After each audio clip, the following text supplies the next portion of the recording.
Hello everybody, welcome back to another video. Uh, Ryan McCaffrey of IGN did a great interview with Joe Staten of, 3 for 3. So, who's formerly at Bungie, who's now working on Halo Infinite, so let's get into it. So first off, they started with how Staten came about, with Bungie. So, he actually wasn't confident in Halo Combat Evolved's story being as good as it is, but he said it was coming from a writer standpoint because, after the game shipped, he essentially just wanted to, I guess, rewrite the game from scratch. Flaws and decisions in the game were made to get the game out since Bungie was a small team at the time, because we're going back to, 2001. Production and discipline wasn't Bungie's strong suit at the time. Basically, it did what it did to get CE done, like I mentioned before. Steve Downs was found by Marty because Steve was a radio guy in Chicago who Marty thought was a good fit for the role of Master Chief, and he was right. And Jen Taylor was Joe Stan's idea as they went to school together. So I'd say that was pretty brilliant decisions because they both are excellent talent.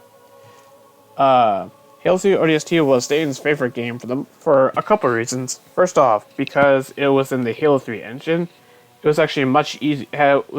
Because that was released, or the most stable tech was involved, so they didn't have to do many feature change to Halo 3's engines, hence that, it would be much easier on the engineers at Bungie. They got ODST done in 18 months. It was originally going to be, a full year, but they got 6 more months for a reason I'll explain later. Since Staten's dream story, it wasn't a noir detective setting, he never thought he would have to do that in the career that he is in. So, and Staten urged Marty to lean into music involving a saxophone. Ryan asked him about Halo 2's original ending. A lot of concepts ended up in Halo 3, and the final mission of Halo 2 originally was gonna be where Arbiter was on this place called Ark Earth or whatever, and it would essentially be how Arbiter find out the truth about the Forerunners and everything. So he kind of makes the decision to be in a more heroic role than antagonistic, as he usually is. So towards Chief, and Staten called Halo 2 Arbiter's game, not Master Chief's, because Halo 3 essentially ended up becoming both. Staten was involved in the canceled Halo movie for a couple years with Peter Jackson. Remember that? He actually flew to New Zealand a couple times throughout those years, along with a couple of people from Bungie, to talk to Peter Jackson and his team about the movie. And obviously, there was also going to be a game 2 called Halo Chronicles. Y'all remember that? That's going way back. After that got canceled too, that resulted in the 6 additional months for ODST that they used for polish. So, which I would say was definitely used very well. Joe, due to Kiki Wolfkill from 3v3's transmedia team, Joe Sting actually got to see 2 episodes for the Halo TV show, but can't talk about it much. But he did think it was cool, so I guess that's exciting. So. He did write Contact Harvest and Shadow of a Tent. It was the hardest he ever put his brain through, but he does not regret it one bit. It was both exciting for him and Bungie to go independent from Microsoft and into Destiny. More exciting though, once they did get the publishing deal with Activision. They actually concepted the idea of solo fantasy setting. That started when the development team was dubbed ODST, while the Reach team was still finishing that game up. But ended up with a fantasy sci-fi setting as they know now. The reason he left Bungie in 2013, a year before Destiny 1 shipped, it just didn't really work out during development of D1, so it was probably some creative reasons, because there was a whole big thing back then about a story rewrite of Destiny 1, so that probably had something to do with it.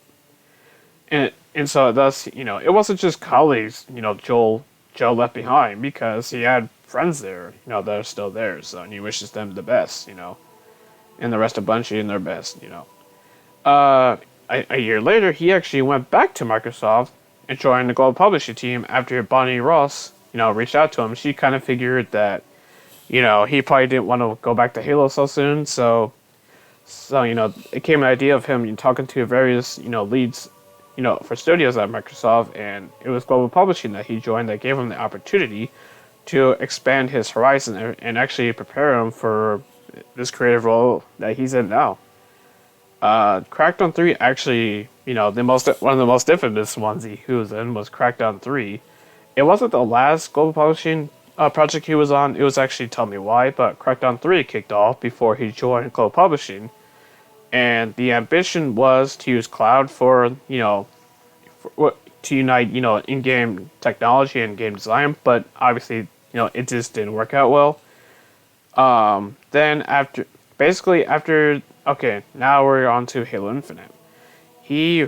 When Joe Staten saw the 2020 demo, he actually reached out to Bonnie Ross, after the demo last year. He offered some help. Then it obviously, just transformed into a whole new career. He actually did not imagine coming back in the way he did, but he is happy to be back on Halo, in the way that he is now, because it's celebrating 20 years. So, when Joe did learn to, join 343, it was actually before the infamous game delay. So keep that in mind. There was 3 things Joe did when he got there. The first off was give the team more time. So that, work with the leaders at Xbox to get the team more time, which they did. And he's proud of 343 and Microsoft giving the team more time by delaying the game by a full year. Second one, Joe focused a lot on the campaign team where the delay benefited most. And these apexes that he called, and one of them was stumbling down on the, equipment side of things, so like the grapple hook. That's essentially the 4th pillar for the game, along with the whole weapons, grenades, and melee. And the third and final was making sure that the game was finished in a state where the studio and the team are in a healthy state, as Joe lived through the bad part after he went through with Halo 2.